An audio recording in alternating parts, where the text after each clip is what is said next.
Imagine being born into American royalty. Your great-great-great-grandfather built railroads and ships that connected a nation. Your mother is a fashion icon whose name means luxury and elegance. You graduate with honors from Princeton. The world is yours. And then one summer day, it all ends on a 14th floor terrace in Manhattan. This is a story about privilege, pressure, and a family that will never stop asking why. The Vanderbilt legacy. To understand Carter Cooper's story, you have to understand the weight of the name he carried. The Vanderbilts weren't just wealthy, they were American aristocracy. His great-great-great-grandfather, Cornelius Vanderbilt, built an empire in the 19th century through shipping and railroads that made the family one of the wealthiest dynasties in American history. The Commodore, as he was known, turned a small ferry business into a transportation monopoly that connected the entire nation. Cornelius Vanderbilt started with nothing. Born in 1794 on Staten Island to a poor family, he began working on ferry boats as a teenager.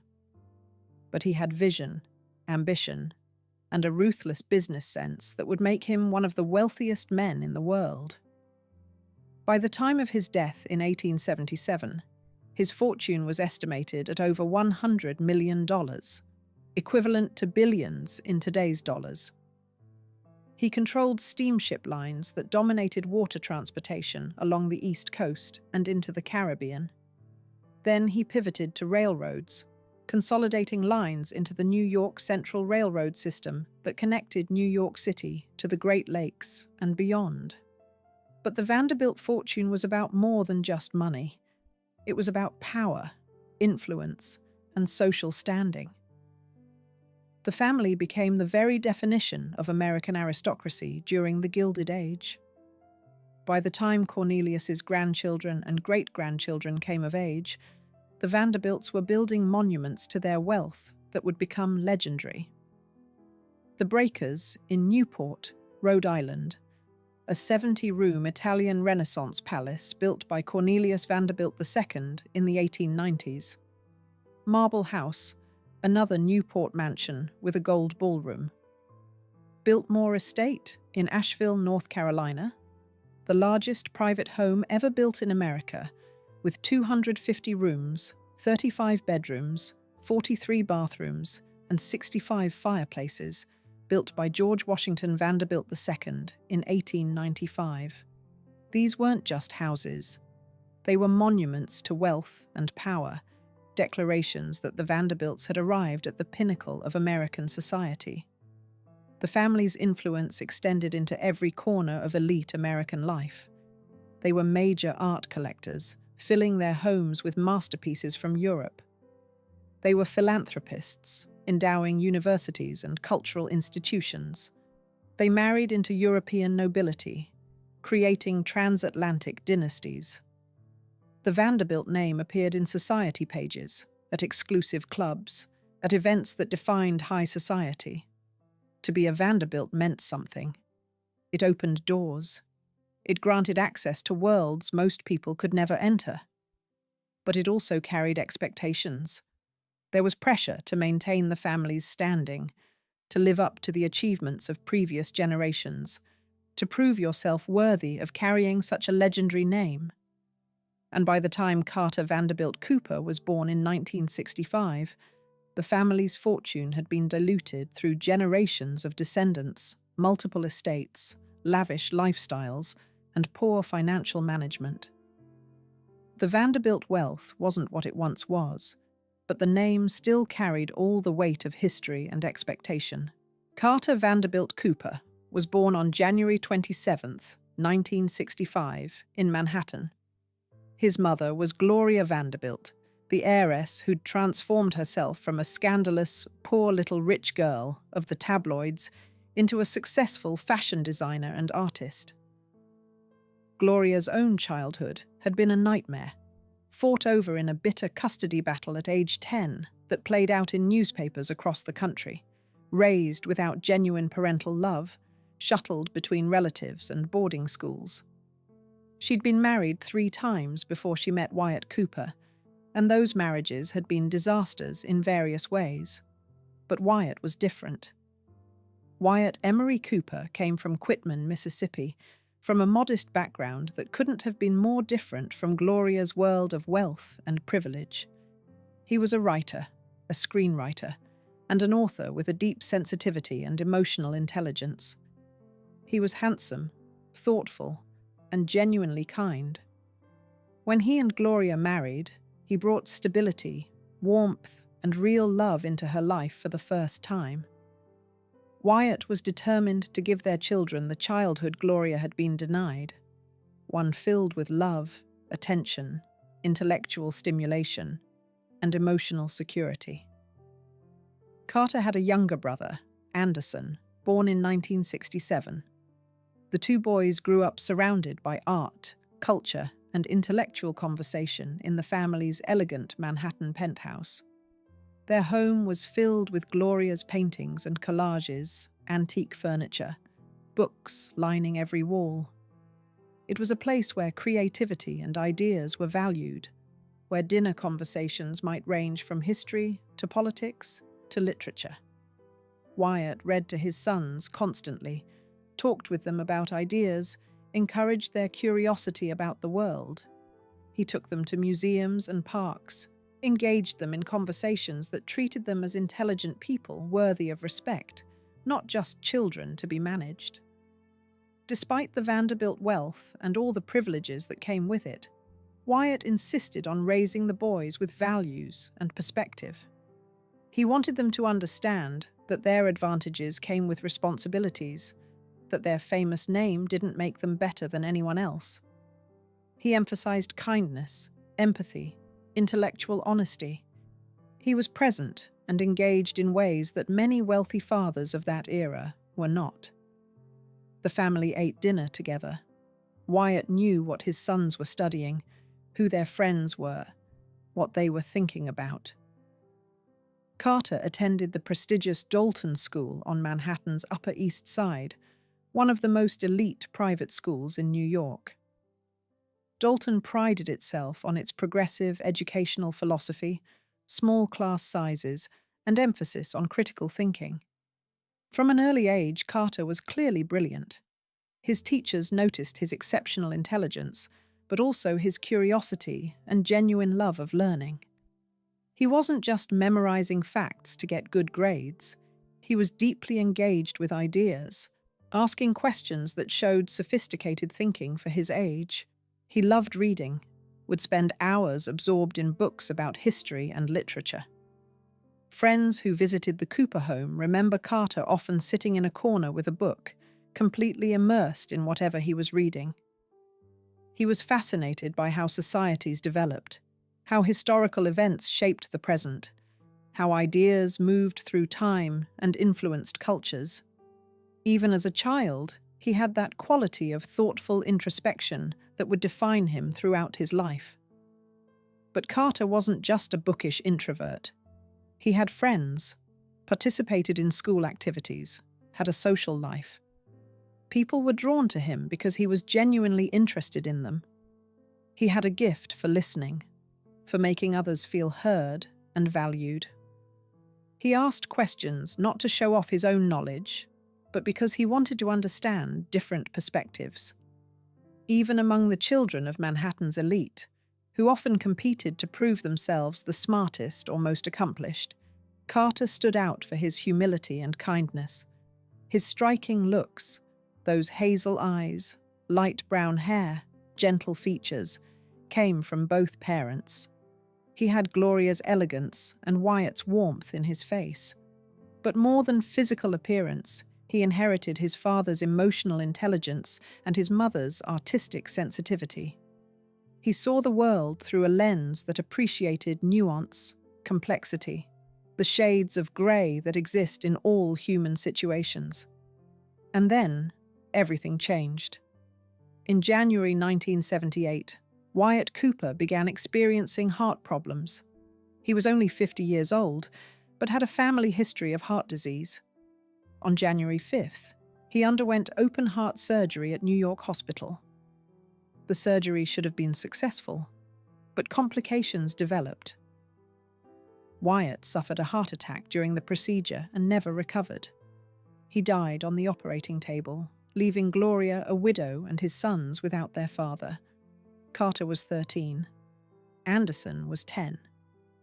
The loss was absolutely devastating. Wyatt had been the emotional center of the family, the steady presence who'd given the boys their foundation, who'd shown them what a good man looked like, who'd demonstrated through his actions what it meant to love and be present. And now he was gone, suddenly, without warning, without a chance to say goodbye. For Gloria, losing Wyatt meant losing the one person who'd truly loved and understood her, who'd made her feel safe and valued for who she really was, rather than for her name, or her money, or her connections. She fell into deep grief. The apartment that had been filled with Wyatt's presence now felt empty, haunted by memories of better times. Every room held reminders of him, his books, his clothes, his reading glasses, the chair where he'd sit with the boys. For Carter and Anderson, it meant losing their father during crucial years of their development. Anderson would later say that his father's death radically changed who he was. He became more introverted, more concerned with survival, less outgoing. The person he was before age 10, he said, was probably more interesting than the person he became after. He withdrew emotionally, building walls to protect himself from future pain. But what did Wyatt's death do to Carter? He was older than Anderson, more aware of the finality of death, perhaps feeling more responsibility as the elder son to somehow fill that void. The family had lost its anchor, and Carter may have felt pressure to be strong for his mother and younger brother. Did he suppress his own grief to take care of others? Did he feel he needed to step into a role he wasn't ready for? We'll never know exactly how Wyatt's death affected Carter's internal world, but it's impossible to believe it didn't leave deep scars. The Cooper family had to figure out how to survive without Wyatt. They went through the motions of life, but the joy had gone out of their home. Gloria tried to be strong for her sons, but her own grief was overwhelming. The boys had each other, but they were processing the loss in their own ways. The tight-knit family unit that Wyatt had created now had to learn how to function with a gaping hole at its center. And they all carried forward, because that's what you do. You survive. You keep going. But the loss changed them all permanently. The Princeton years. Carter enrolled at Princeton University in 1983, following in the footsteps of countless American elites before him. Princeton wasn't just a school. It was an institution that shaped leaders, thinkers, and power brokers. And Carter excelled there. He graduated with honors in 1987, majoring in history. His professors respected his intellect. His classmates admired his depth of knowledge and genuine curiosity about the world. He wasn't coasting on his name. He was earning his own achievements through hard work and brilliant analysis. Carter's interests ranged from American history to political and cultural affairs. He wrote papers that demonstrated real insight and original thinking. He engaged in intellectual debates with the same thoughtfulness and care he brought to everything in his life.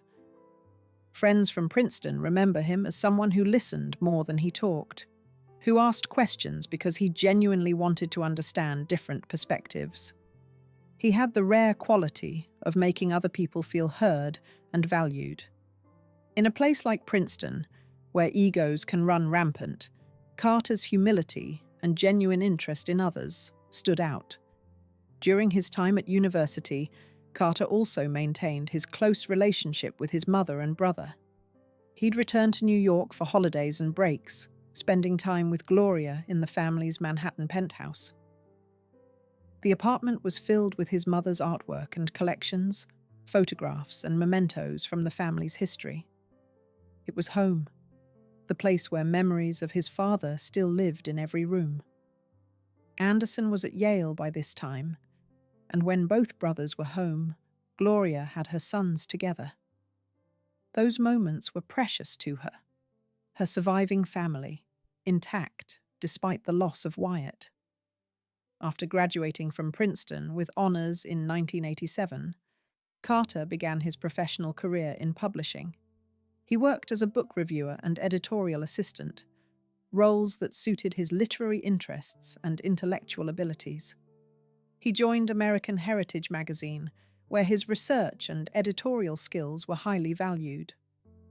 American Heritage was a prestigious publication focusing on American history, exactly the kind of place where Carter's knowledge and passion could shine.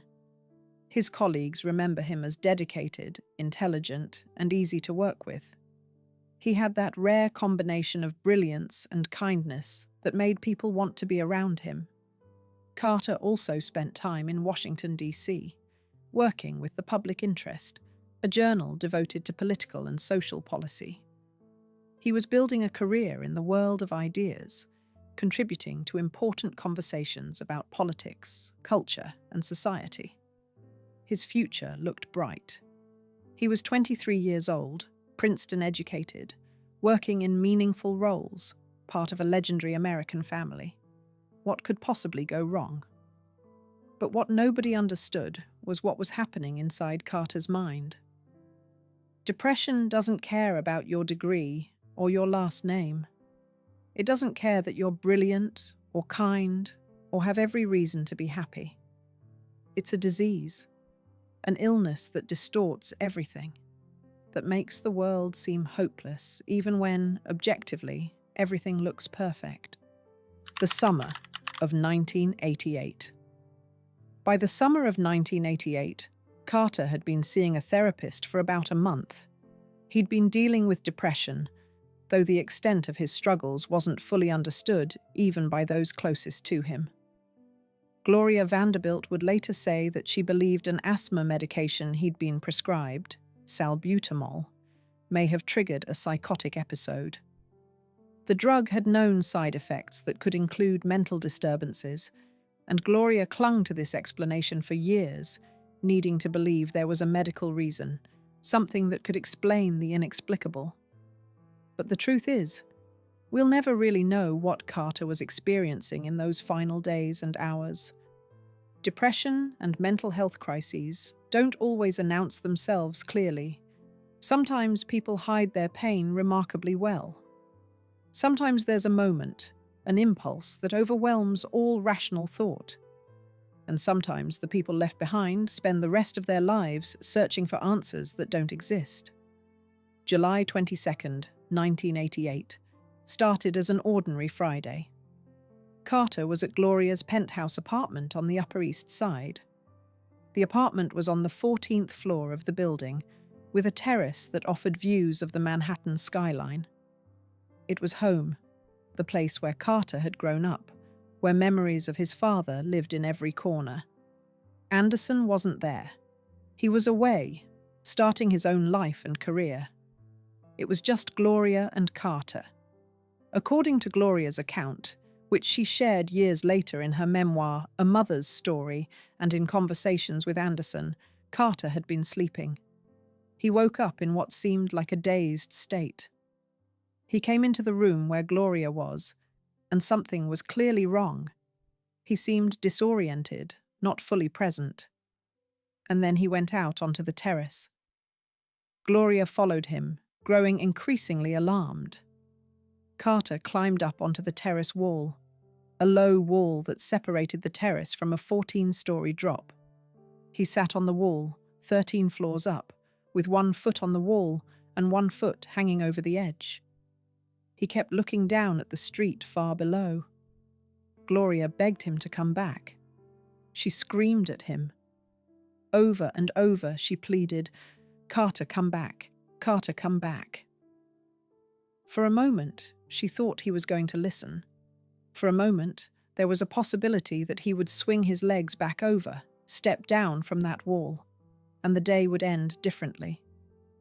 But then he didn't. He went like an athlete, Gloria said, hanging over the wall. She kept calling his name, kept begging. and for just a brief moment, she thought he was coming back. But he let go. Carter fell 14 stories. His mother watched him disappear.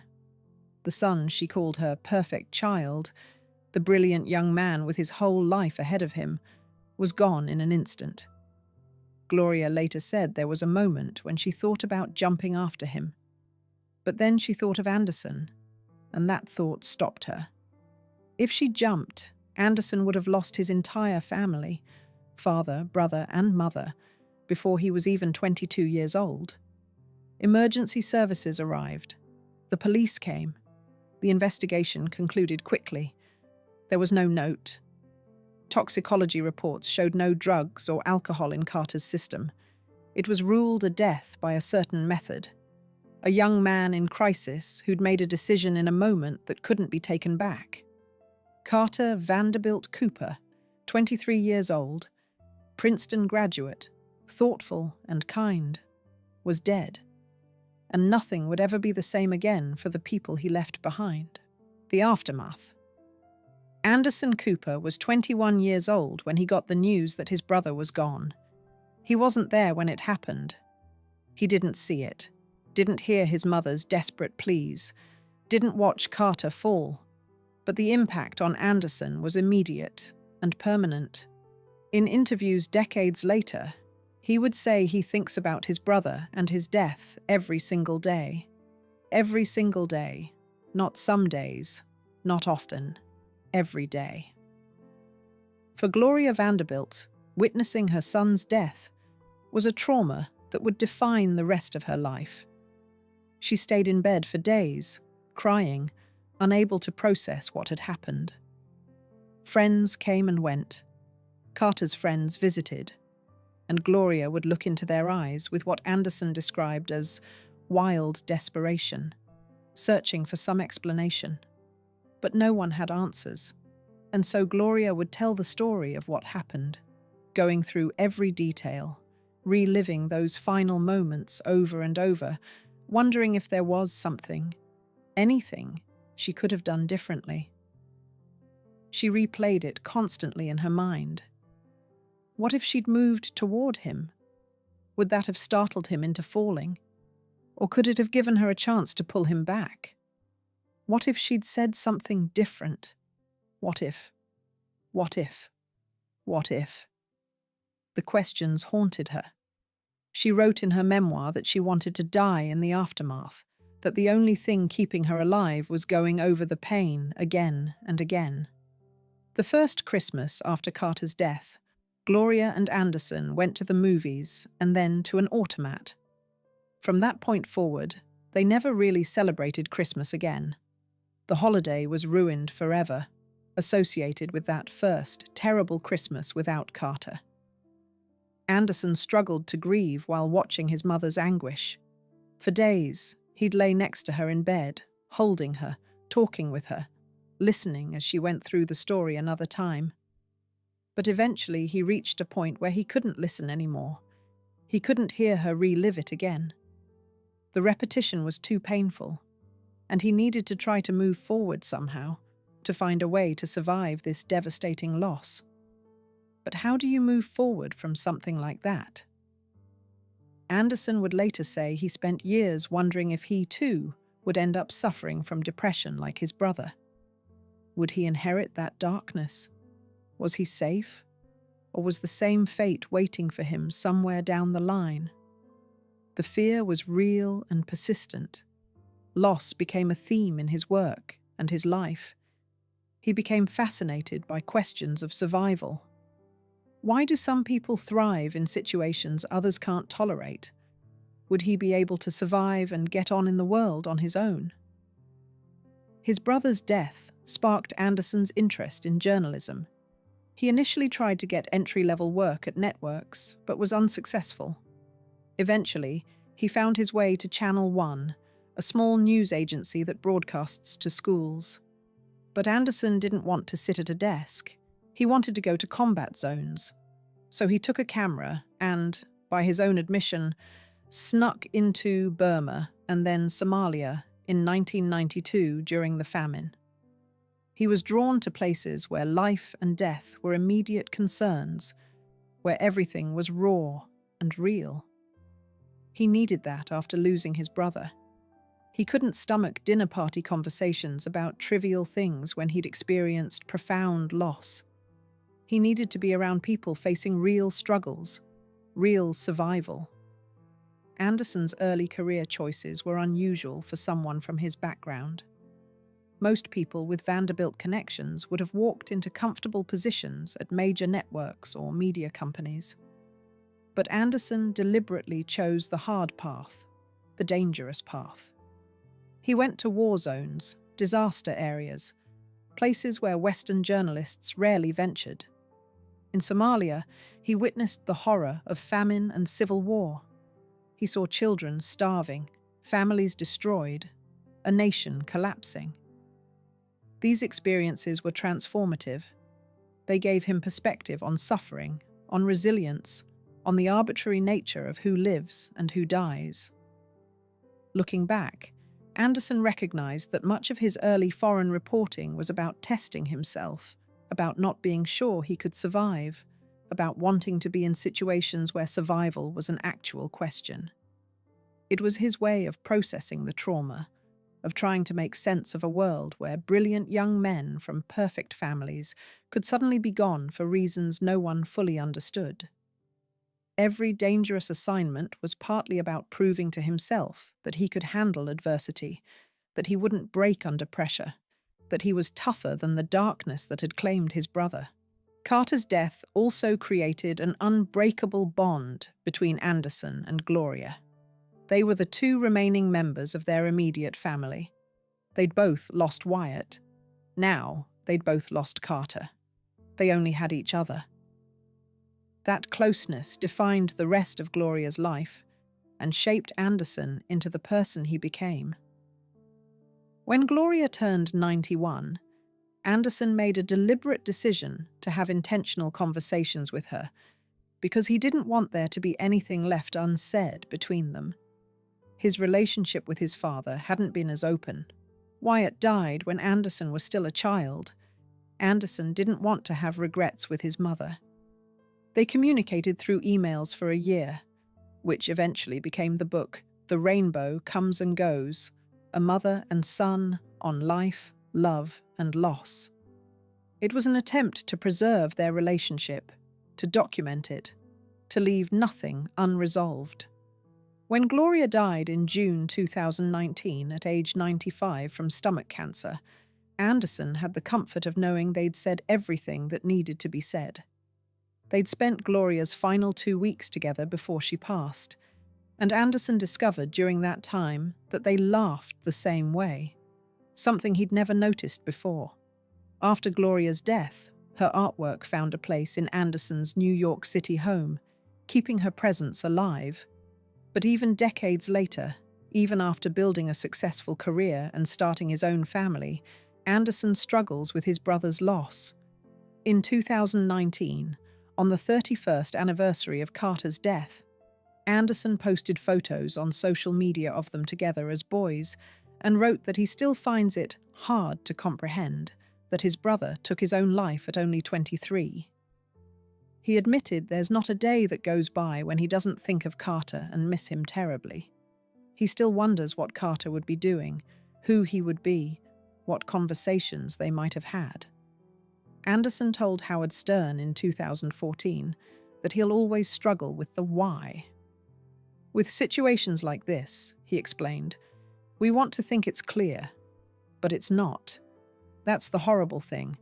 Family members are left wondering why for their entire lives. Sometimes, Anderson said, there isn't any why. Sometimes there's just an impulse that couldn't be contained, a moment that changed everything, and no amount of analysis or searching will ever fully explain it. The legacy of loss. Carter Vanderbilt Cooper was laid to rest in the Cooper plot of the Vanderbilt family cemetery in New Dorp, Staten Island. He's buried alongside other members of the Vanderbilt dynasty, part of the long history of one of America's most storied families. When Wyatt Cooper died in 1978 and Carter in 1988, and Gloria in 2019. They were all buried together. The family that experienced such devastating losses is now reunited in death. But what is Carter's legacy? How do we remember a life cut short at 23? A brilliant young man who never got the chance to fulfill his potential. Friends and family remember him as thoughtful, intelligent, and kind. They remember his love of history and literature, his genuine interest in other people, his gentle presence, his Princeton education, his work in publishing. These were just the beginning of what could have been a remarkable life, contributing to important conversations about culture, politics, and society. He could have been a writer, a historian, a voice in American intellectual life. We'll never know what he might have accomplished. Think about everything Carter missed. He never got to see his younger brother become one of the most respected journalists in America. He never got to witness Anderson's coverage of hurricanes and wars, the Emmy Awards, the success that came from all that pain and testing in dangerous places. He never got to meet Anderson's son, Wyatt, named after their father. He never got to grow old with his mother, to have those deep conversations about life and loss that Anderson and Gloria eventually had. He never got to write the books he might have written, to share his insights about history, to influence a new generation of thinkers. Carter never got to fall in love, to marry, to have children of his own. He never got to travel the world as an adult, to see all those historical sites he'd read about and dreamed of visiting. He never got to experience his 30s, his 40s, the decades when people often do their most important work and find their deepest satisfactions. 23 years. It's barely the beginning of adulthood. It's finishing school and starting your first real job. And then it's over. What we do know is the impact his death had on the people who loved him. Gloria Vanderbilt spent the rest of her life carrying that grief, replaying those final moments, searching for explanations. She wrote her memoir partly to help other people dealing with similar tragedies, to offer empathy and assurance that it's possible to survive even the worst losses, even though you never fully heal. Anderson Cooper built a career partly shaped by questions of loss and survival that came directly from losing his brother. He's spoken openly about grief, trying to remove some of the stigma around discussing mental health and loss of life in this way. In 2022, Anderson launched a podcast called All There Is that explores grief and loss. He interviews other notable people about their experiences: Stephen Colbert, Laurie Anderson, Molly Shannon, and others who've faced profound losses. The inspiration came from his own life, losing his father at 10, losing Carter at 21, and losing his mother more recently. The podcast is his way of continuing the conversation, of helping others feel less alone in their grief, of making something meaningful from his family's tragedies. Carter's story is a reminder that mental health struggles can affect anyone, regardless of privilege or opportunity or how perfect life looks from the outside. Depression doesn't care about your last name or your degree or your loving family. It's a disease that requires treatment, understanding, and compassion. Carter's death came at a time when mental health wasn't discussed as openly as it is today, when getting help carried more stigma, when medication's side effects weren't as well understood. If Carter's story can help even one person seek help, if it can encourage one family to have honest conversations about mental health, if it can reduce stigma and increase understanding, then perhaps his short life and tragic death can contribute something meaningful to the world he left too soon. That's what Gloria hoped when she wrote her memoir. That's what Anderson hopes when he talks openly about his brother and the grief that never fully goes away. The Vanderbilt name carries weight, the weight of history, of wealth, of expectations. But it couldn't protect Carter from the darkness he faced. It couldn't save him on that July day in 1988. And it can't bring him back or answer the questions that still haunt his family more than 3 decades later. What it can do is ensure his story is remembered, that his life mattered, that the brilliant, kind, thoughtful young man who loved history and books is more than just a tragic headline. He was someone's son, someone's brother, someone's friend. And he's missed, terribly, every single day. If you enjoyed this video, please like and subscribe to our channel so you never miss out on more fascinating stories.